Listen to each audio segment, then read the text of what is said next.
Ako yung harang dyan sa rainbow na bilog. Look at this! Taas ko na, sobra. Feeling sumakses talaga ako today. Akala ko talaga wala ng clearing kasi sabi nila kahapon. Walang clearing sila kahapon. But, look at that!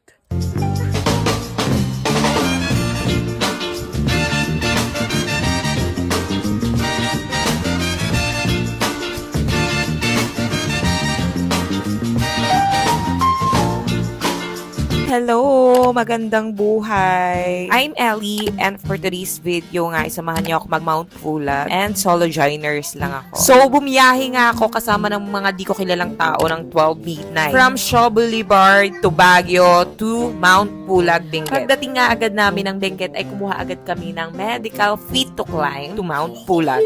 Nag-breakfast after and nag-unli coffee at nagpa-araw na rin kasi mga 7 a.m. to in the morning. After ay naglakad-lakad na nga rin ako sa labas kasi apakatagal ng aking mga kasama. Ine-enjoy ko na rin yung araw kasi sayang yung sikat. Kahit nga mainit yan, tingnan dyan sa video, malamig nga dyan kaya naka-jacket pa rin ako. Next stop nga ay pumunta na kami sa DENR para naman makapag-orientation. Guys, pag-aakit nga pala kayo ng Mount Pulag ay hindi pwedeng wala kayong orient sa DENR at saka medical certificate. So, dito nga kami natagalan sa DENR. Abay, napakaraming tao kahit weekdays ang punta namin. Kaya ito, naglakad-lakad muna ako kahit apakatirik na ng araw. Ang kagandahan nga lang dito, kahit tanghali na, ay malamig pa rin yung simoy ng hangin. Ang presko lang sa pakiramdam, be. Tapos walang usok ka na nalalanghap. Na para bang ang healthy-healthy ng kapaligiran. Yung utak ko napakatahimik lang. Ganun ba? I-add mo pa yung view dito. Superb. So, here's a quick montage.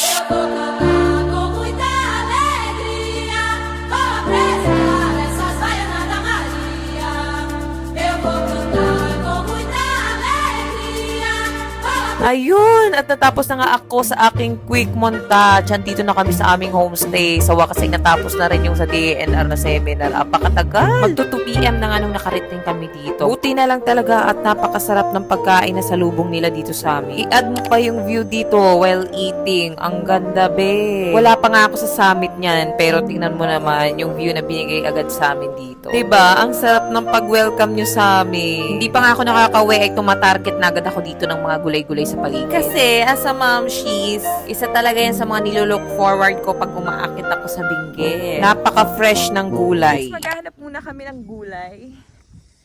Dito. Kaso wala kami makitang farmer. Ay! Ganda. Look at this. Ganda.